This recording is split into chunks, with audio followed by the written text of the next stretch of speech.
Welcome to the Carey Nieuwhof Leadership Podcast on YouTube. My name is Carey Nieuwhof, and my goal is to help you lead like never before. So what I do every week is I sit down with world-class leaders and church leaders, business leaders, and I talk to them about what made them who they are and try to have the conversation with them that you would have if you got to sit down for lunch with them or have dinner with them or really got to spend some time with them. So we go into the backstory and we explore what made them who they are and some of the principles they've learned along the way. So if you enjoy this episode, I would love for you to like it, to subscribe, and also to share it with your friends. And in the meantime, here's today's episode. Alan, so glad to have you on the podcast. Welcome. Thank you, Carey. I'm excited to be here. Well, you have become synonymous with digital ministry over the last decade plus. And all of a sudden, a whole lot of people, business leaders, church leaders, got very interested in digital over the last year and a half. So I thought we'd spend a whole episode doing a deep dive into it. Tell us how you got interested in digital ministry. Like what happened? Yeah, it's a funny story. It was not planned by any means. So I started working at Life.Church, which was my first ministry job in 2010. And right. I remember they had pioneered digital ministry 4 years earlier, right? 06? Yes, 4 or 5 years prior to that. And so I'm originally from India. I spent most of my life in the Middle East. And so my concept of churches, we were always bivocational.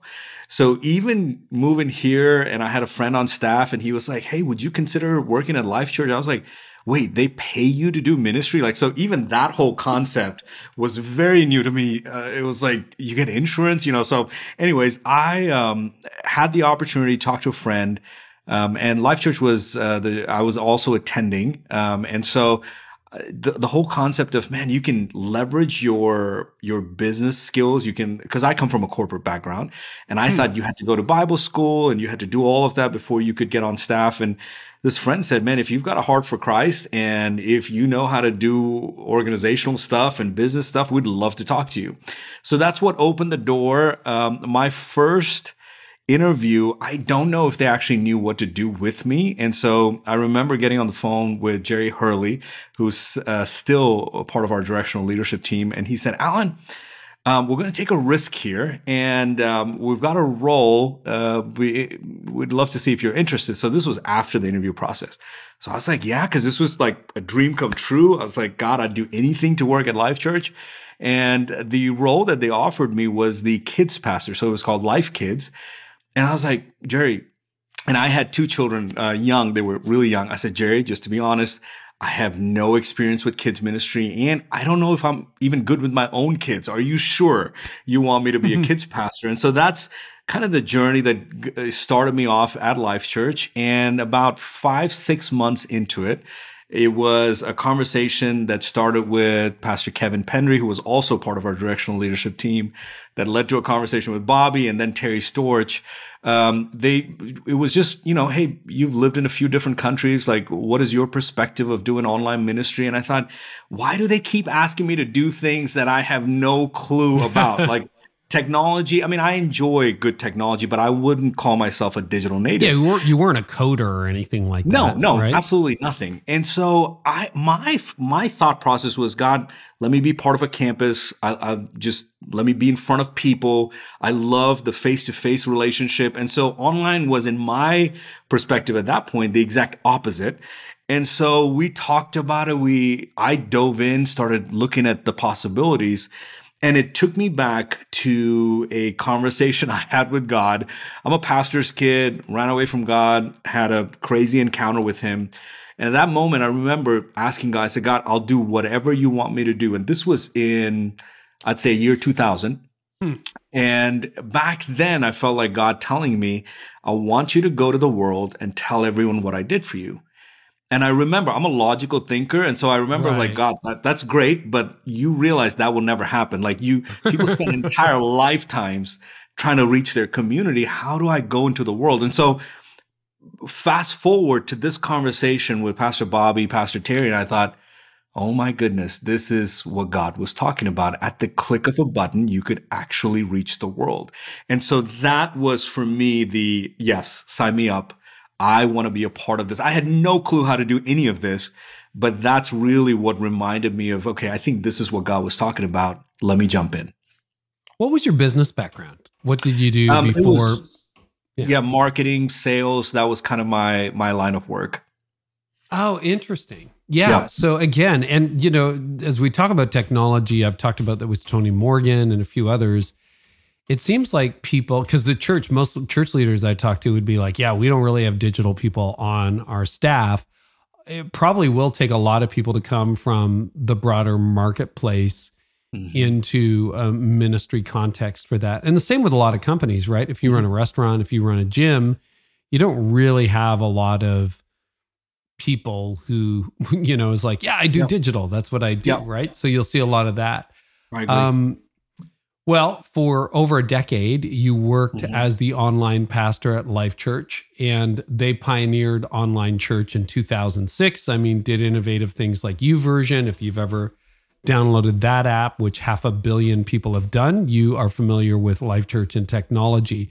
I want you to take us back to the beginning, or at least your beginning with them. What was online ministry like when you started with them, Alan?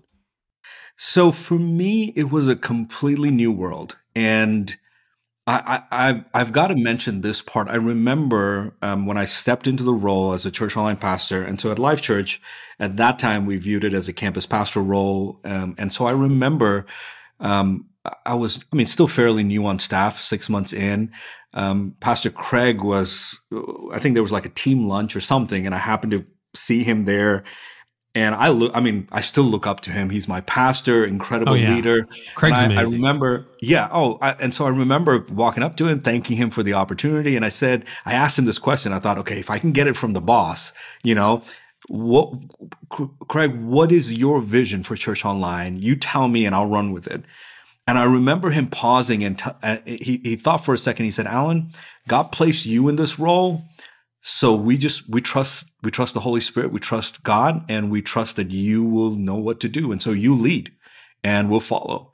And I remember those words because this was Pastor Craig. And I thought, you don't even know me, he knows me, but it was like, how are you trusting someone like me in a role like this? And that really shaped even my leadership with when we started hiring people and empowering them to do things. So I remember feeling this sense of trust from the leadership team. I didn't have to keep convincing them that, hey, this role matters and this job matters. Please keep me around.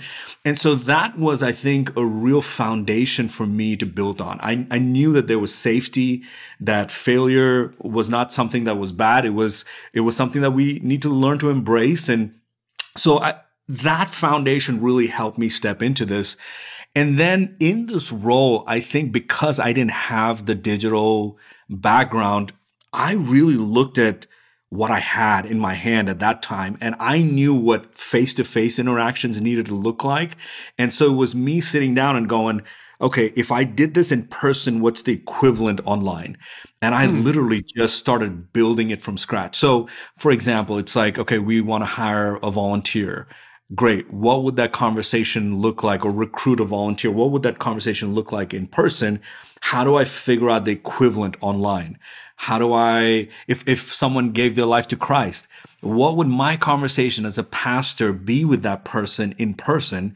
And how do I mimic that online? How do I find the equivalent version of that? And so we built like email campaigns and things like that. But I used, for me, what I thought was, if this is what I do in person, how do I help someone feel the same way online? That's almost counterintuitive, isn't it? Because you think you need some Silicon Valley high-tech solution, and you come up with, well, how do we just take people skills, real conversation, real relationships, and do that online? So what were some of the innovation? Yeah, comment on that, and then we'll take it from there. I remember we were thinking about volunteer appreciation. And I remember trying to figure out, how do we do this? Because again, with Church Online at that point, we had volunteers that had never stepped foot into our physical building. I'd never seen them face to face. They're obviously joining our team. And so how do we help them understand DNA? How do we help them understand culture, mission, purpose? And I remember talking to some of my campus pastor peers and say, I'd go pick their brain and say, hey, how would you inspire? How would you talk to people? How would you cast vision? And a lot of it, because I think part of it was I didn't know what technology could do. And so for me, I started with, how do I want my people to feel? How do I want them to experience this moment when they, meet us online? Because there was a time, again, this was one of those pivotal moments for me. I felt this burden and this weight of seeing the numbers and the data of people showing up. And I started thinking, God, what do I do? Like, you've asked me to pastor an audience that I cannot see. How do I shepherd this group? And I had to figure out, it was building it from scratch almost. And so I think I took the things that I saw that my peers were doing and figured out the digital aspect of it, and then asking a lot of people questions. I'll give you one example. When people gave their life to Christ in a couple of the previous versions of the Church Online platform, when Pastor Craig would say, if you want to give your life to Christ, raise your hand. If you're online, click the slide below. People would click the slide and I could see the number moving up. And I thought, I want to know their name, because if I was in the building, I could see the hand go up, tears rolling down their eyes. I could see all that. But online, all you see is this little number.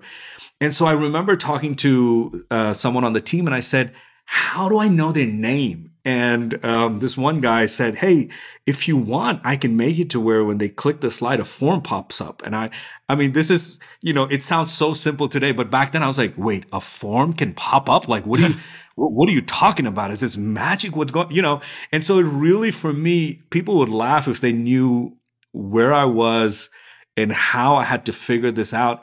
And I really think, even to this day, rather than marketing strategies, it was more about people. And I know it's the same, but for me, I focused on how do I connect with people and what tools do I need to accomplish, rather than what's the fancy tools out there? How do I just, input it into my strategy and make it work? So I don't know if that sounds different, but in my mind, it was people come first, and let's figure out how to reach them and let the strategy support that vision.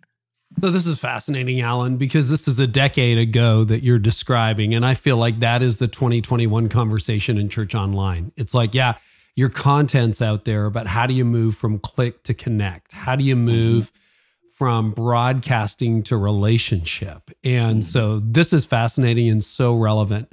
What was Church Online like in 2010 or 2011 when you took over? How had it evolved to that point? And then what were some of the initial changes that you decided to make? So one of the things in our context was we wanted, even prior to me stepping into that role, the whole reason Church Online was started was because we were trying to solve a problem. We knew we were in the middle of multi-site and expanding. And Pastor Bobby, if you've heard the story, he was thinking, man, if, it takes time, it takes resources to build physical buildings and get people. He said, if this was online, I could do it like that. And that's kind of what started the journey of how do we take a church service and put it online so that there are no time barriers, no, cultural barriers, no distance barriers. It's just church. And so we were not trying to create a show. We were not trying to do anything different. We intentionally created some guardrails that allowed us to be innovative within constraints. And so what we did was, for us, it was like, okay, the church service is the church service that we have. It's similar to Starbucks. You walk into a Starbucks in Dubai or Singapore or here in Oklahoma City, it's for the most part the same, but it's got a little bit of the flair based on the community it's in. And so in the same context, if you show up online, essentially it's Life.Church, but how do we make it relevant for the community that we're reaching? And so our focus became, we intentionally left the content as it is. And the part where we got innovative with was the community that happened around it. So we very loosely described or defined Church Online as there's got to be the teaching of the Word of God, there's got to be worship, and there has to be community. If community is not happening, they're just watching a stream online. And so our focus became, how do we make sure people are connecting, responding, talking, next steps? And so everything was viewed through that lens. And then over the years, we started seeing, hey, social media, that could also be a place where ministry happens. Hey, email, that could be a place where ministry happens. So that expanded as time went by. But early years, our team was purely focused on the online service that happened online. Okay, so I gotta go here, Alan. For the last year, because I write a lot about church online, because I do think it's future. I've probably heard 1,000 times, and I don't think I'm exaggerating, but Carey, you can't do relationship online. People actually need community. Mm-hmm. What would you say to leaders who really, like, honestly, sincerely believe that you can't have community online? How would you respond? What's interesting is that was probably what I thought as well, because I was a face-to-face person, and I thought that there's something that you can, there's an experience when you're experiencing it in person versus online. I think where I was able to embrace that tension a little bit more, because I do think it is a tension that we need to manage. It's not one that we're trying to solve. What helped me was viewing those two moments as separately. I think a lot of the initial struggle that I had was, man, it has to be the same as in person. And it has to, there was this constant tension of, I've got to figure out a way to do what we do in person, do it online. And I think that's the wrong way to look at it. An example I can give you is, I mentioned I'm from India. My mom, for many years, lived in India. She's here in the US now. But for example, if she would call and say, on FaceTime video or something, say, hey, I want to talk to the grandkids, put the kids on the phone. If I were to tell my mom, I know you miss the grandkids, but you won't have the best experience through a FaceTime video call. Let's wait for 6 months until you're here in person, and then you can talk to them. She would slap me through the phone. I mean, that's just how she is. It's like, get the kids on the phone. And so that really, a lot of things that I was experiencing with regards to community, we have family that lives all over the world. Would I just say, hey, online is not the best, and so I'm not going to engage in community? No, I'm going to leverage every tool and every platform there is to connect with the people that I love and connect with the people that God's called me to connect with. And so that's how I stopped trying to go, is this better? Is this the same? It's different. Let's just embrace it and understand it for the technology it is, and let's leverage it the way we can. Not saying it's going to replace in person. It's just, can I reach you in person? If the answer is yes, yes. Can I reach you in person? And the answer is no. Well, then how do we reach that person? Because that is the Great Commission. Go into all the world. This gospel is too good to be kept a secret. And so let's leverage every technology, every tool we have. So for me, that was the point where it's like, okay, I'm not trying to make this the same thing, because it's not. This is, how do I get people connected? Now, to go into your relationship question, I can tell you story after story of how people have not only felt connected with the church, but felt connected with God. Because I think this is where we realize that God's involved in this thing. And he is not limited. Because when we look at ourselves, yes, we have limitations, but he can use a video message. He can use something on social media. He can use anything to convey what he's trying to convey. And if we as a church can be available, that's the game changer. So now with online, our heart and continues to be is, how do we reach people all over the world? And we realized we needed services in many different time zones and things like that. And so we had up to by the time I left, we were about 90 services per week. It was the same content that was repeated, but the teams were different. So we had 90 separate teams leading the community that happened at these services. And our role was, if God was moving and if someone wanted prayer, how can we as a church not be limited to a weekend, but how can we be available any day, anytime, whenever they need it? Wow. Well, there's a bunch of stuff there, Alan. Before we get into like volunteers and staffing, that kind of thing, what are the limits of digital community? Or are there limits to digital community? Like, would you say, yeah, we can go so far, but we can't do baptisms, or we can't do groups, or we can't do, like, what, does it have a limit? The baptism question is a question that I often get, like, how do you do baptisms? So one of the ways we figured it out was, okay, if someone says they want to get baptized, we would try to find out, do you live near one of our physical locations? Do you live near, a church that we're partnered with? How can we get you connected with someone so that we can find a way to get you baptized? And if for some reason we cannot get you, find a person or a church, I've promised, like, I will fly down and I will personally baptize you. In about 10 years, I've never had to fly down and baptize anyone because we've always, it's the capital C church. There's someone around that we can connect them with and help them take that next step. So I think there are aspects, though. I think if someone's hurting, there's something powerful about being there in person, by a hospital bed. So don't hear me wrong. But you can use digital to connect people with that. So they're not. Yes. Alone, right? Yes. Yeah. So I think the question is not, can we as the church or staff do it? How can we use this as a platform to connect people with people? Now we're thinking the way we need to think, because it's not limited to how many ever there is on staff. It's how do we get the global church connected together so that we can do life together?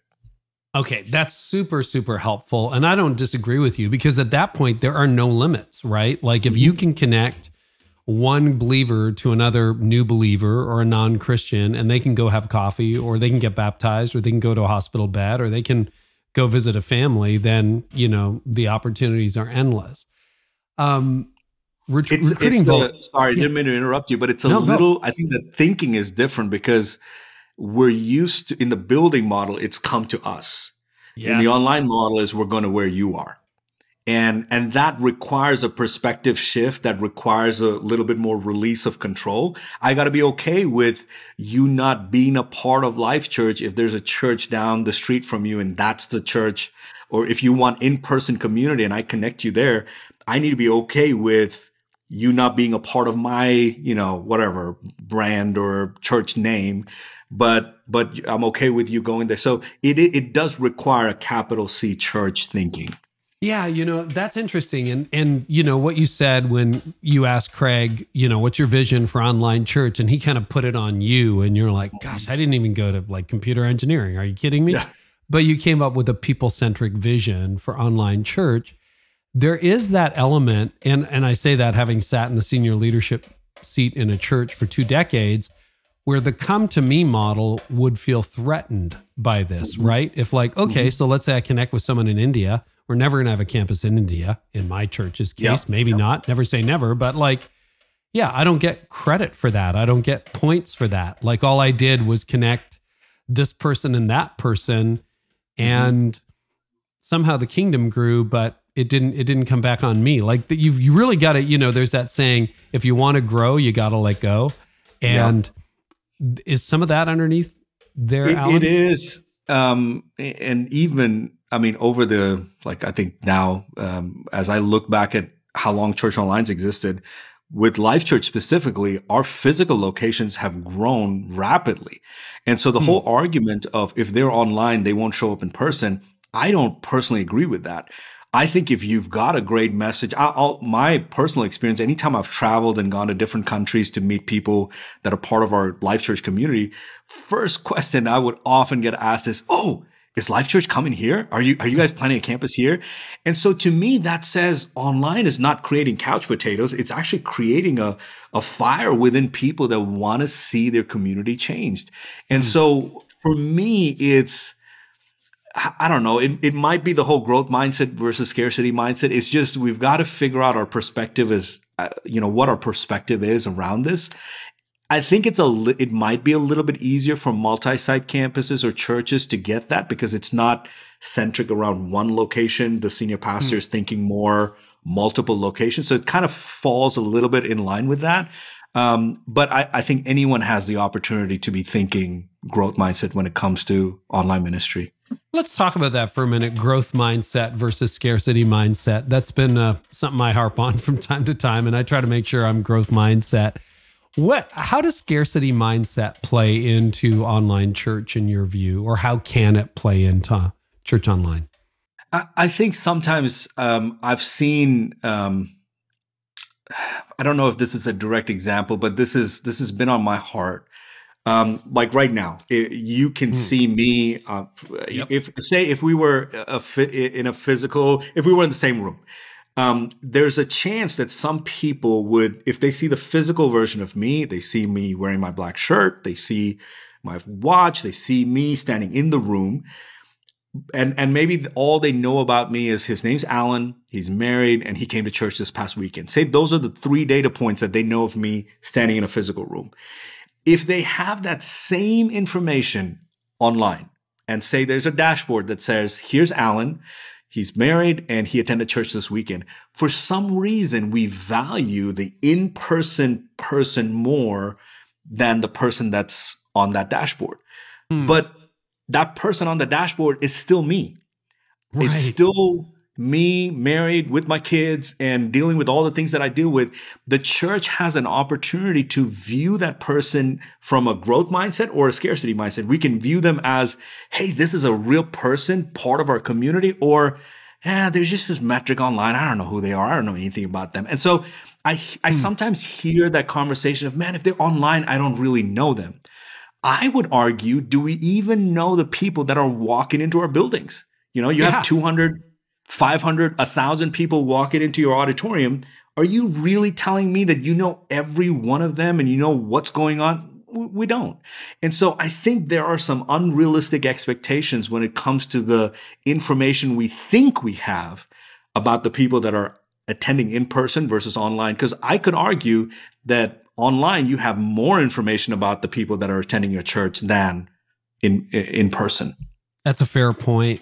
One of the challenges you had to overcome, particularly 90 services a week, think about that, because you're trying to do multiple time zones. You've got one running in pretty much every time zone, multiple days a week. It's that whole thing I talk about a lot over at, my website about on-demand versus live, right? Like on-demand is way more potential. You're broadcasting that live, but It's not like, well, we're Central Time, so you missed us. We were there at 11 a.m. on Sunday, and sorry, but you have to build this team. And the other objection I've heard from a lot of church leaders, it's not an objection. It's a like, oh my goodness, what am I going to do? It's like, we don't have any tech people. We don't have any volunteers. How do you build? Like, obviously that's not all staff, even for a church, Life.Church's size. Yeah. What kind of people do you need to recruit to your teams if you're going to scale this thing? That's a great question. I think one of the things that, because staff team is, if you're part of a church where there's a staff team and you've got senior leadership, the staff know the value the leadership team puts on church online. Mm-hmm. Well, even just, and I remember having a conversation with Frank Blake, who's the ex-CEO of Home Depot.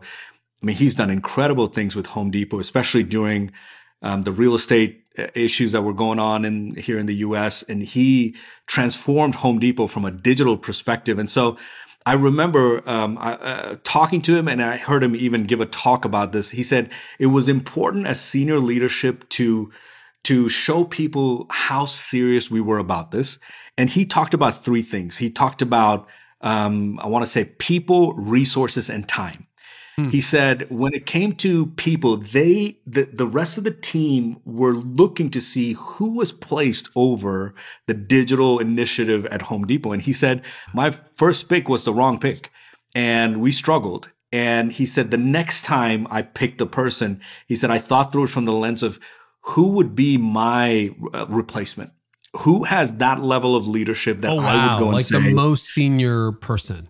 Yes, I'm talking heavy hitter player who could take my spot. And he said, that's who changed the shape of the organization. And he said, that told the rest of the team, I value that. Obviously with resources and I think resources we all understand, but time, this one stuck with me because he said, as a leadership team, they would walk through Home Depot stores and experience it for themselves. He said, are we taking time as a leadership team to go online? And look at, when someone's searching for a chainsaw, what is that experience like? And so that really stuck out to me. So I think for me, when you're talking about building a team, I think it really starts with the senior leadership team figuring out, do we value this thing? Are we in it for the long haul? And how serious are we? Because if you're picking let's just pick the kid in the corner because he looks young, he probably knows how to do TikTok. Hey, you go lead our online ministry. That sends a message to the organization versus, and I'm not saying you have to pick your replacement, but who is the heavy hitter in your organization? And do you value this enough to go, digital is where I think, a lot of our people are going to connect. And so how do we put the right person there? I think it starts with that before even going into the volunteer piece. Now, going into the volunteer piece, and Pastor Andy Stanley has done a lot of these talks around culture and, how do you build a team that understands your mission and vision. And so I remember early days spending a lot of time on that because my peers had the opportunity to recruit a leader. You get a t-shirt, you've got core values on the wall, you can do huddles, you've got all this energy, it's your birthday, you get a cup of coffee, you can do all these things. And here we have people that live in different countries. They've never stepped foot into our building. Some of them are the only Christians in their family. And so they're serving online in secret. How do I bring that level of motivation and inspiration? And I realized if a campus pastor or a team is sharing their culture, core value, vision, all of that, a certain percentage, I probably need to 10x that. And so as a team, we just looked for every opportunity to really help people understand the vision, understand why we're here. This is who we are. This is why we exist. If you want to be a part of this vision, then come join our team. So there was a lot of vision casting. And I remember Pastor Craig saying, whenever you cast vision enough to where you feel sick and tired of talking about it, that's when your team's beginning to get it. And so we just kept going after it. I'd say there was another book, Power of Moments, that really was crucial for our team. It's when someone signs up to be a volunteer. Oh, that's Chip and Dan Heath, right? Yes. Yeah, or Dan Heath, one of the two. Yeah, both. Yep. Okay, got it. We'll link. When someone signs up to become a volunteer or a leader, do they just get an email saying, hey, congratulations? Or can we create an experience? And so all of this requires buy-in. All of this requires leadership to believe in this, which then frees the team to go, I need that person who just signed up to serve that lives in Germany to know that when they signed up to serve, this is a life-changing moment. This is not just, here's an email from Alan, congratulations, here's 3 links to a PDF. No. How do we help them feel like this is a moment? So I think there's a lot that goes through virtual leadership, and I'm sure people will be talking about this for years to come. But even in corporate, I think virtual leadership in the church world and corporate, it is a thing that we cannot ignore. So that is a great book, Chip and Dan Heath, The Power of Moments, and I would encourage people to read it. What did you do to make that volunteer in Germany feel like more than just an email with a link to 3 PDFs, right? Hey, Carey, thanks for signing up. Yeah, we tried a bunch of different things. So we got this box. So Hillsong, we copy ideas from everywhere. Hillsong had this box that I saw that they had released at that time. It was a subscription based where I think you get a t-shirt and some stuff and things like that. And so we pretty much ripped that idea. Ours was if a volunteer signs in, they get a box. We even had confetti.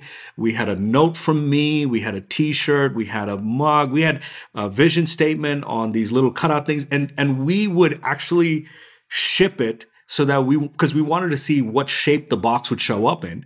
Because we didn't want it to be all scrubbed, so we knew it couldn't be a white box, so it had to be a black box. And so we tried boxes, envelopes, and I think seasonally we changed too, depending on what we wanted. But we wanted them to feel special. Another thing that I love, this was like one of my favorite things, we would do a virtual Christmas party. So we would, this was just for our top leaders. And we would ship these Christmas boxes all over the world. For some, we'd have to ship it like 3-4 months in advance. So it requires intentionality. You can't just, you got to plan for these things. And then we would show up online and we would and there would be a sticker on the box that says, do not open until, this date.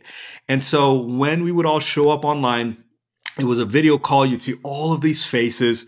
Everyone opens up their gift together. Everyone's wearing a Christmas hat. There's some theme that we work around. And it's just a moment where they get to share stories. We get to share stories, show them data, show them, here's how many people gave their life to Christ, because the ministry wouldn't happen if it wasn't for them.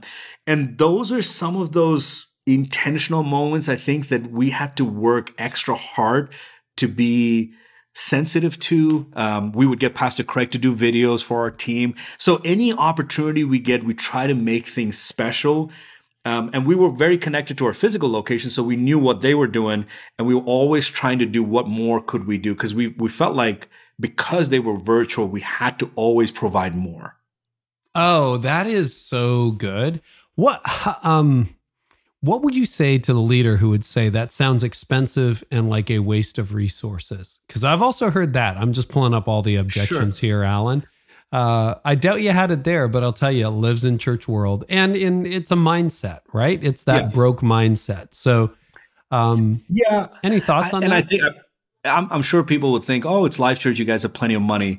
That's not how we work. If you know how we work, our budgets are pretty tight. We're very lean. We're not, we don't just hire and, have tons of money floating around. And so we had to be careful with every dollar we spent, because we realized that these were, single moms were tithing, and these were families. And we felt the weight of stewarding that well. But we also realized that people matter. And I remember reading Parable of the Talents in the Message translation, which if you guys haven't done that, you should do that. It will mess you up in a good way. But I remember one of the times when I read it, I felt like one of the resources that we had been given as a church were people. And how were we stewarding those relationships? How did we help people feel that they were not just people that we needed help with getting things done, but they were the church. And it was because of them that this ministry existed. And so for us, making sure that they were affirmed, making sure that they were valued, attrition is a big deal with online teams. No matter how much you do, like it is very, very difficult to keep a global team motivated. Just to give you an idea, when I transitioned, we had close to 1,000 volunteers from about 55 to 60 different countries. And so this is keeping that whole team engaged, connected. We weren't perfect by any means, but anytime we invested in them, we saw the return. Wow.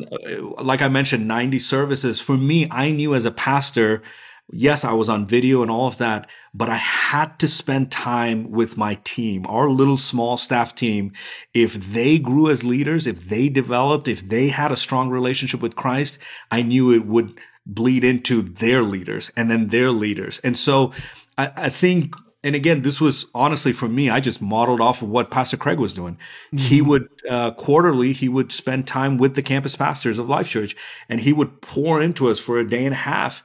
And I remember walking away from those feeling inspired, charged. And so I wanted my team to feel that as well. And so it really is leadership capacity, and the quality of the leader plays a big role in how these ministries grow, especially virtually. So that's been my perspective. And the days when our budgets were small, we did the little things.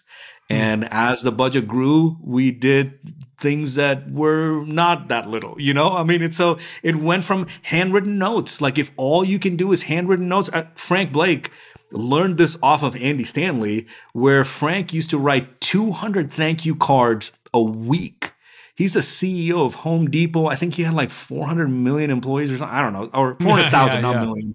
400,000 or something ridiculous. And here was a CEO doing 200 thank you cards. Well, then why can't I as a pastor do that?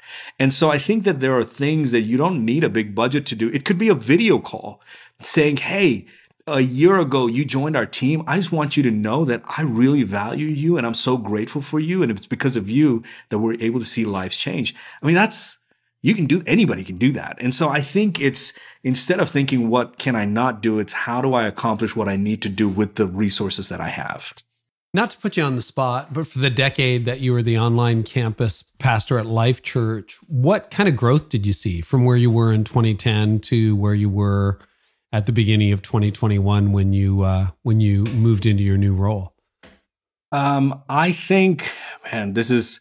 I remember, and I'm always careful with metrics and things like that. Yeah. I remember praying, God, is there a way for us to see like 25,000 IP addresses in 1 week show up at a service online? That seemed unattainable. That seemed pie in the sky. There was there was like 3 of us on staff. And I mean, our budget was tiny. We didn't know what we were doing. And I remember just as a team, us praying for things like that to happen. And I realized like over the years, I have a love-hate relationship with metrics because what we started measuring is not what we ended up measuring later on. And yeah, that's a whole different topic. But I think for me, what happened was when I would, there's a particular story. You mentioned India. I remember meeting this brother and sister.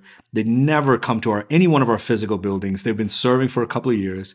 And I talked to them and I asked them, hey, so tell me, like, what's your favorite series at church? And they would talk about the message series that Pastor Craig did. They would talk about his jokes. They would talk about statements as though they were in the building. And early years, I'm going, oh my gosh, like in my head, I didn't say it out loud. I'm like, you really think you're a part of Life.Church? And I'm going, this is like working. Like, wow, this is cool, So I think for me, when I think about growth, I really think about how people felt like Life.Church was their home when they've never stepped foot into our buildings. That to me was, man, our ministry is making a difference. Like there are people whose lives are being changed. And this family, they had no connection. They had no church nearby. They had no access to anything like that. And so it was out of those conversations that we wanted to see small groups happen. We wanted to see people having opportunities to serve. We wanted them to feel like they were part of a community. And I really saw that happen over the past 10 years.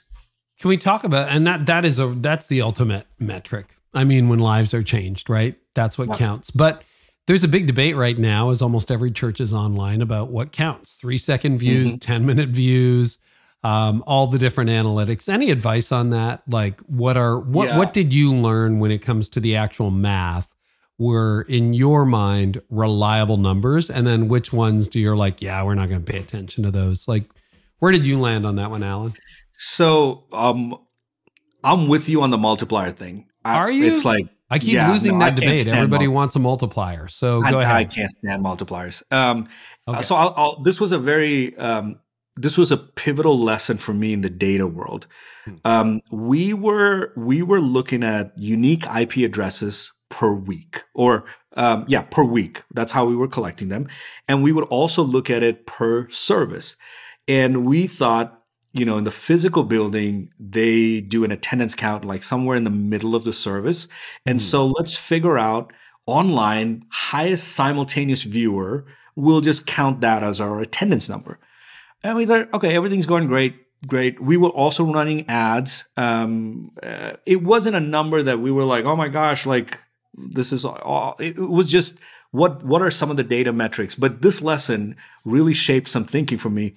We had a couple of us were playing around with Google Ads, and our ads would start at the beginning of a service and run all the way to the 45-minute mark. Our services were about 65 minutes. Okay. And so at the end of the 45-minute mark, that's when Pastor Craig's like getting ready to get into the salvation message. We didn't want to cross too many distractions, so we would kind of stop it there. And so we were, looking at simultaneous viewers, and we were doing this. And then we had this thought, why are we doing 45 minutes? Why don't we pick a 15-minute slot and see, is it the first 15, the middle 15, or the latter 15 that, all of this is happening? So one week we come in and we're looking at our metrics, and our team's freaking out because it's like, oh my gosh, our unique simultaneous viewers just skyrocketed. There's revival happening. God's moving. I mean, this is like answer to all of our prayers. And so while we're celebrating, I'm listening to that and I'm going, didn't we like change our marketing strategy? And so what was happening was, instead of taking instead of 45 minutes of Google ads, we shoved it into 15 minutes and you see that spike happen. And so that's what was causing the spike. And so that was an early lesson for us to go, okay, hold on. There's no one metric that we can look at that is the equivalent of an attendance metric in a physical location. So that for us internally as an organization, we transitioned from calling it attendance to just calling it what it is. So if it's unique IP addresses, we're going to call it unique IP addresses. If it's, simultaneous viewers, if it's average view time, we're not going to try and force a data point that says attendance, because in our context, attendance means something. Because then you'd have the argument of, is it the 15-minute mark? Is it the 30-minute mark? Is it the 5-minute mark? Because I've also heard the whole vanity metrics thing. So I'm kind of shotgun approach here. So Carey, feel free to kind of point me in whichever direction. No, this is really good. I think about this a lot. I think people undervalue that whole, 5-second or, the 5-second thing. That has no value. That has no value if that's what you're hanging your hat on. If you're a marketer, that has a lot of value, because if someone shows up on my feed for 5 seconds, that means I can retarget them and bring them back. If I didn't have them, then they're not there. So to say that it has no value is a mistake. I think each data point has an opportunity to share a story with us. I would encourage leaders to stay away from one metric and that being your only metric, and look at it more as, what is a story this data point is trying to tell me? That then helps us get a fuller picture. And then look at like longer term trends. So if you're tracking simultaneous views, if you're doing unique IPs, if you're doing even 3-second views, 5-second views, I hadn't thought about the retargeting thing, to be honest with you. That's true. And if you know online marketing, I'm a guppy in the ocean. Okay. So I'm like, low knowledge is dangerous. But that is true. That means that somehow you've left an impression with that company, organization, church, and they now have an opportunity to target Facebook ads at you, Google ads. Can you just explain for me, because I didn't fully follow, but when you're spreading Google ads over a 45-minute window, you compress that to 15. Does that mean like if I'm on looking for church online or Is There Hope or whatever, your Google ad pops up and it could lead me into a live service? Like how did that work? Yes. Okay. So you have the ability to start your ads and stop them. And we chose to run ads only when a service was happening, because remember, our focus was it's church online. So I wouldn't invite you to my building if nothing was happening. So why would I invite you to my website if nothing was happening? Come here Wednesday and sit there till Sunday morning, right? Yeah. Exactly. So we would do it when services start. And so we wanted to figure out which one was more effective. And so that's kind of how we did that. I'd say one more thing about metrics. Some of the frustration, and I don't think the frustration ever went away, but a lot of the tools that we have or the platforms that we have that we use for email marketing and things like that, a lot of it is focused on product sales. So I've got a pen. I'm trying to sell you this pen. I know what a win looks like, because the second you buy this pen, I've accomplished my goal. Yep. Now, in the church world, there's no pen. There's no, only God knows whenever, your name's in the book of life and all that stuff. And so it really frustrated me, because a lot of the platforms that were available were geared towards some kind of product sales. So our team started to look at, instead of product marketing, what is behavioral marketing? Think about it this way. If a city wants to do a no smoking campaign, how do they determine a win? It's based on the behavior of the people. So what metrics would that marketing agency or that city be looking at? Because it's not about purchasing a product. It's about changing a behavior. Same thing with weight loss campaigns. So I think in the church world, we need to be thinking about more behavioral data points rather than product sales data points, and figure out what behavior would we want to see out of our people, and how do we measure data points that tell us that? Can you give us an example? Yeah. So a friend, we were talking about so let's pick weight loss. If someone says, I want to live a healthy lifestyle, it's easy to pick a data metric that says, okay, I'm going to look at my weight loss. I'm going to look at how many pounds I lost. But if my goal is 10 pounds, I could lose 10 pounds by starving myself, but that's not a healthy lifestyle. That's not accomplishing the objective that I'm trying to reach. And so what KPIs or what data points do I need to be looking at that help me get to the objective of healthy lifestyle? So in the same way, we can't control salvation. We are not making someone get saved, but how can we create an environment that could help people experience God in the best way with the least amount of resistance? And so, and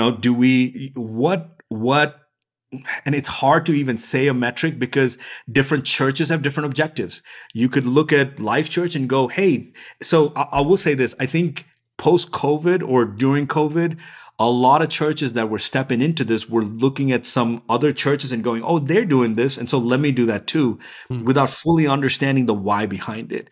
Because our product shouldn't be our goal. Our product needs to help us get to our goal. So if someone's doing a service one way, don't just copy that. You've got to figure out who are you as a church, identify the objectives that you want to create based on your DNA, based on how your pastor is wired, based on, what you experience in a physical location, and find the equivalent of that online. And then let your service, your social media, your email marketing strategy all fulfill that goal, rather than saying our goal is the best video produced service. Right. Well, I don't know if that needs to be your goal. Mm-hmm. Yeah. So I don't know if that example helps. No, that does. So are you thinking in terms of like behavioral metrics? It would be like trying to move people into a Bible study or a small group or baptism or prayer or Bible reading. I mean, you guys literally have the YouVersion app. So you can kind of do that. Okay.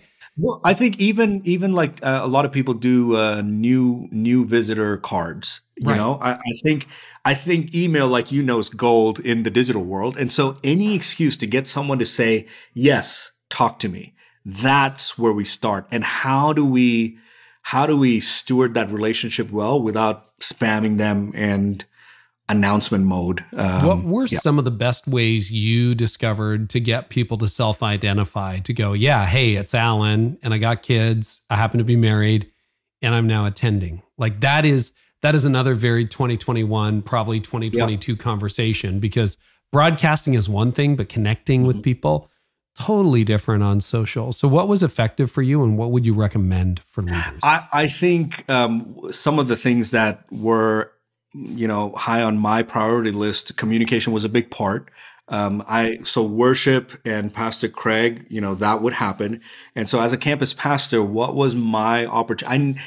And honestly, this came from Pastor Craig.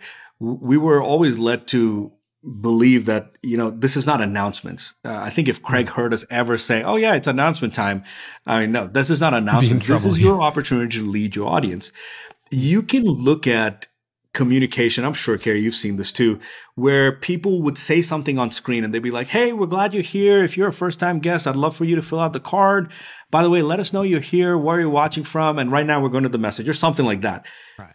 That is the most uninspiring. Like, no one's going to fill out that form. No one's going to do it. And so for me, it started, and you understand the whole camera communication piece. I remember where I was talking as though I was on stage.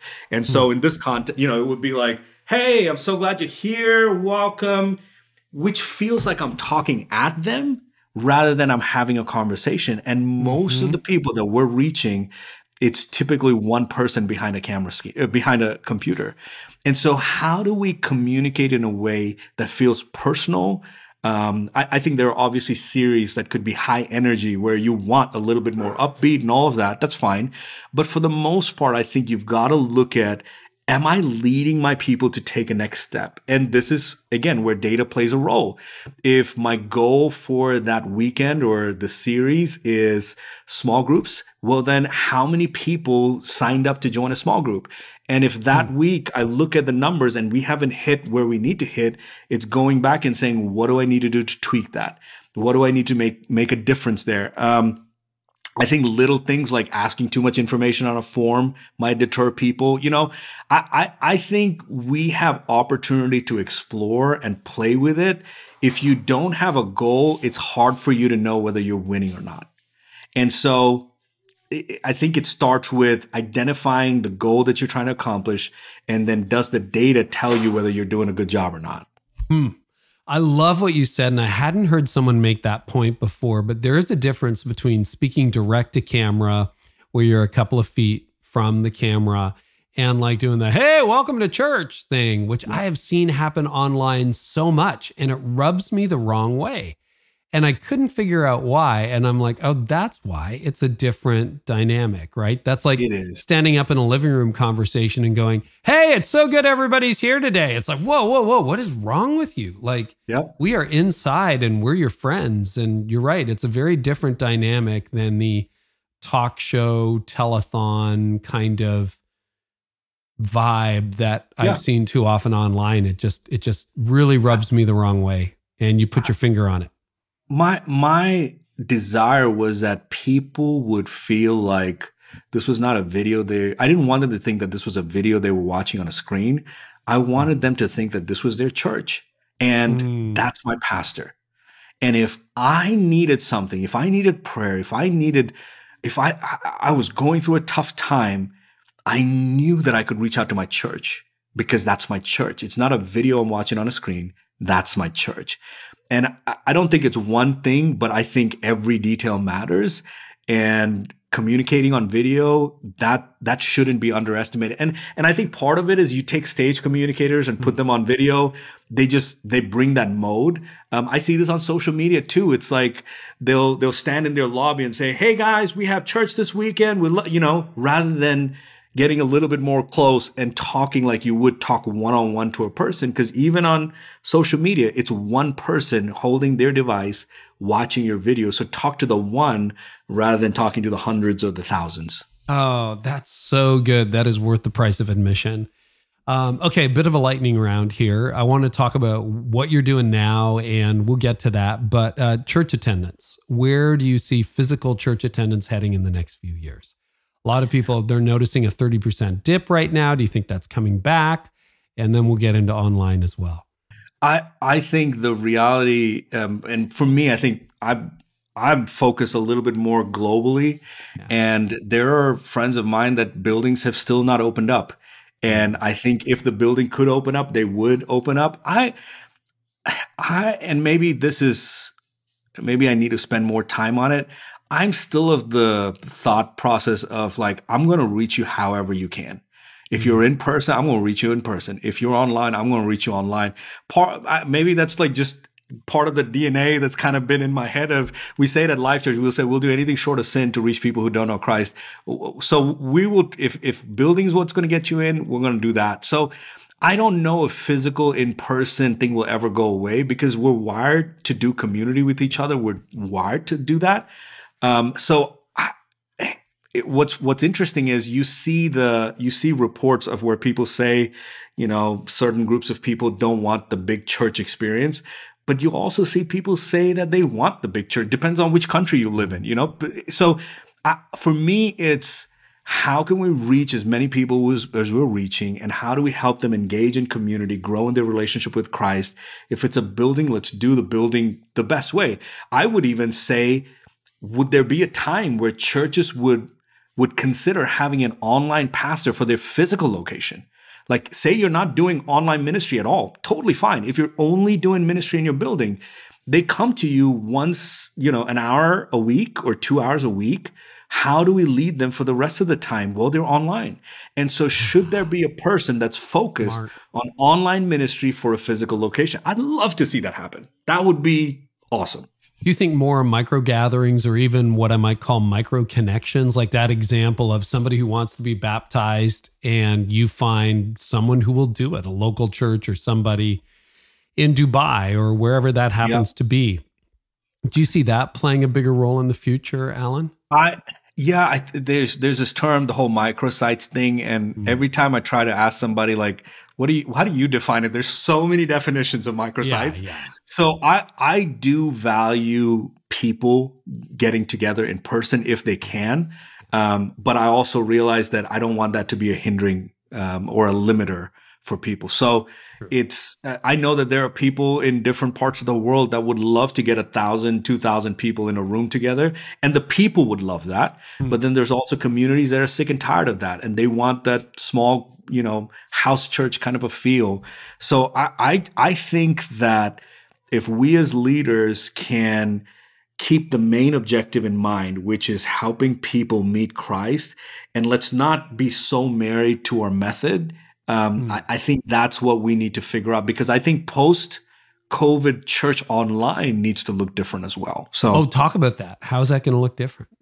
Well, I think part of it is, like, I remember when COVID was happening, I saw a lot of pastors go online. I mean, if you were on Instagram, there was like 1 million live conversations going on. Everybody's going live at 8:00 every night. Yes. Yeah. And I also remember hearing many people talk about how connected they felt with their church, because they didn't have to wait for the weekend. They saw their pastor and their pastor's spouse on the back porch sharing a devotional, and they felt really more connected.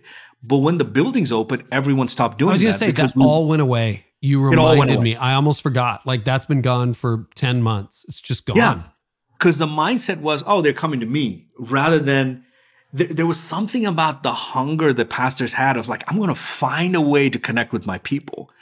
I hope that we don't lose that. I hope that we don't just depend on our building, but we leverage every tool we have to reach our people. It's scary to me how quickly we pivoted back to in-person, come to the building, come to the building, come to the building. And listen, I'm not against buildings. I think buildings are great. Yeah. I think we need buildings, but that's interesting. What other changes do you hope for, or do you see trends in digital church?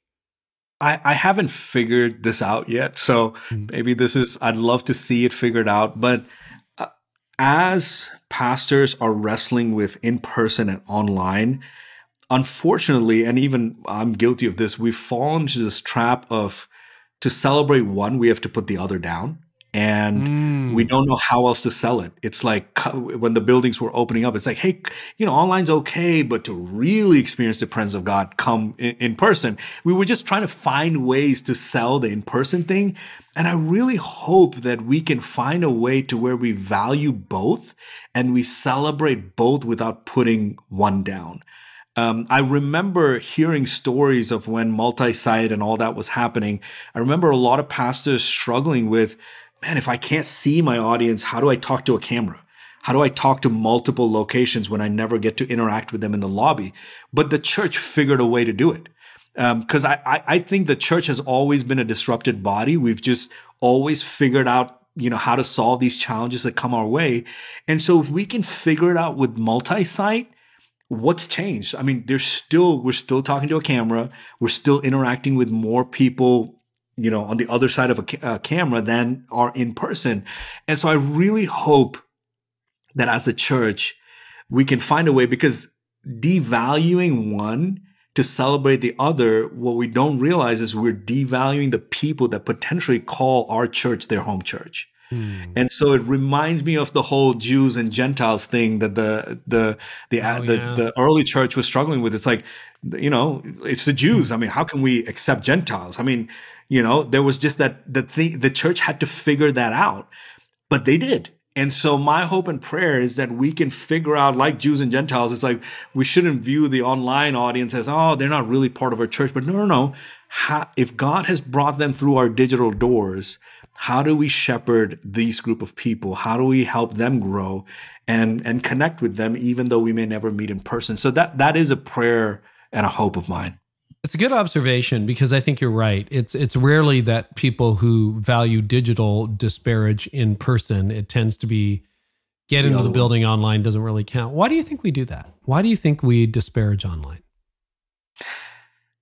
I don't, I mean, is it because our identity's wrapped up in the buildings? I don't know. Is it because we feel like we can add a number to help us feel like we're making a difference?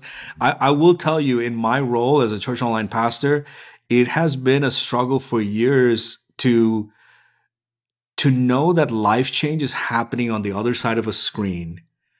And I've heard many stories later on where people have given their life to Christ at a service, and they've closed their laptop and gone and told their friends. And here we are as a team, praying for them. We're doing all, but we have no idea that life change happened. That is a very difficult place to minister in. That space is not easy. And so I think as a pastor, I've felt the weight of not seeing the fruits of my labor. And how did you push through that? That's really interesting. It's a bit like podcasting. I mean, I know the numbers. Yes. It's crazy. Yes. Like there's millions of people. And I'm like, okay. And then every once in a while I get a message and I'm like, oh, that's really cool. Or a guest will say, hey, that episode you did with, or what you wrote about is, you're right. I called it years ago, third-hand blessing. It's like, I am not going to see the blessing. It's going to happen somewhere else. I may never know what happened. And how did you navigate that? Yeah, and I told you I'm a logical thinker, so I need to know the ROI of all the work that we're putting into. So this was something that I really struggled with, but I think part of that breaking was God just doing a work in me of just reminding me that this is His.